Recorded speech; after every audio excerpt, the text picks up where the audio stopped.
Hi, friends. Today we're going to continue on with our theme of winter. This story is titled Willow and the Snow Day Dance by Denise Brennan Nelson, and it's illustrated by Sid Moore. Mr. Larch never had visitors, not even on holidays. Only the mailman had a reason to approach the gray house known to the neighborhood kids as the cave.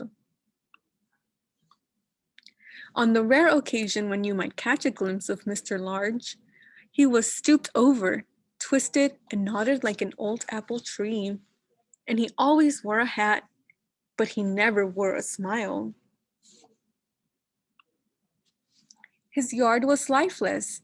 No flowers in the spring or summer, no birdhouses or feeders. In the fall months, when yards were decorated with pumpkins, scarecrows, and ghosts, Mr. Larch's house was bare. And in winter, Mr. Larch posted signs that made it clear to the neighborhood kids there would be no sledding on his hill. Keep off! Go away! No trespassing. Across the street in a canary yellow house with turquoise shutters and a cherry red door, a little girl and her family were moving in. Willow loved her new house neighborhood. A tire swing hung from the sycamore tree in the backyard. There were wide sidewalks, a basketball hoop, and a place to plant a garden. Behind the quiet gray house there was a hill. Willow imagined it frosted in snow like a vanilla cupcake. It would be the perfect hill for sledding. It was early spring, and Willow couldn't wait to start gardening. Willow helped her mom clean out the flower beds and dig up a sunny patch of lawn for a vegetable garden. They had brought plants and clippings from their house, but there was room for more. Her generous neighbors kept Willow and her mom busy all spring. Dear neighbors, I am planting a garden and in need of all types of seeds and seedlings. Can you help? Your friend and neighbor, Willow. Before long, summer arrived. Everyone admired Willow's garden. The birds and butterflies, even the deer enjoyed the colorful plants and flowers Willow and her mom had carefully planted, mulched, and watered.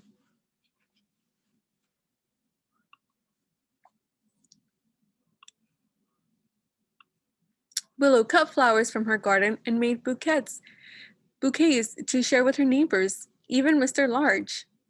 Dear neighbors, thank you for all the plants. I especially like the sunflowers. Claude Monet would be proud. Your friend and neighbor Willow. P.S. I am looking for scraps for my garden art projects. Can you help?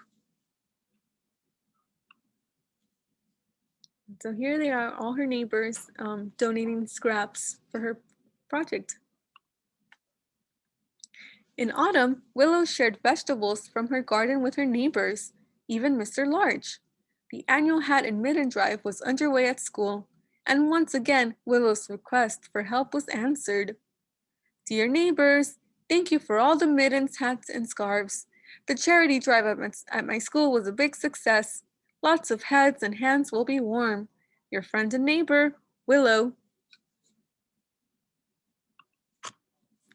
Winter was just around the corner. Every night, Willow fell asleep thinking of all the things she would do when it snowed.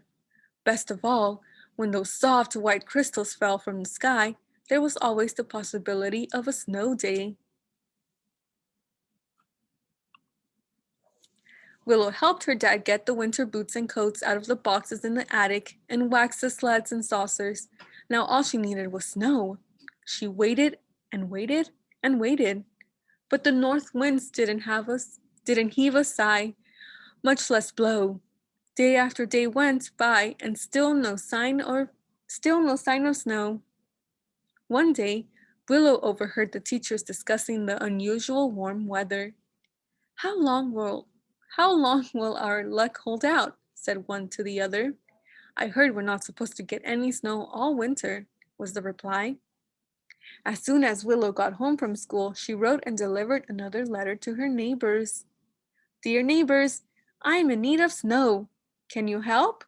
Your friend and neighbor, Willow. Everyone laughed at Willow's request. Well, almost everyone. The next day, Willow found a mysterious note in her mailbox.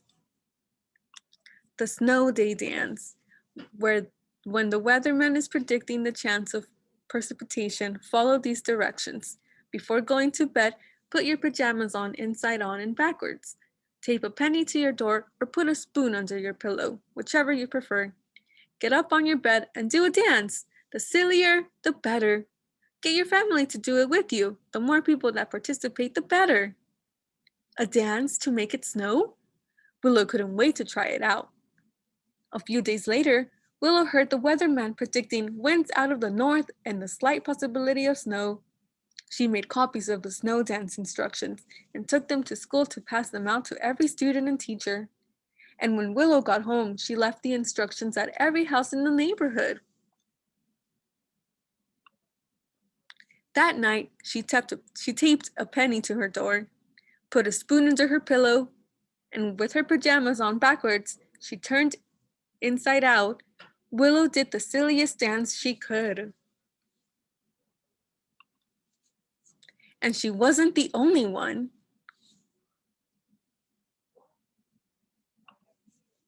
When Willow woke up the next morning, she ran to her window. Written in the snow with snowballs of all shapes and sizes, sparkling in the early morning light, were those magical words, Snow Day! And behind the houses on the perfect hill for sledding, where the Keep Off sign used to be, wearing a stocking cap and the biggest smile you've ever seen, was Mr. Larch. The end.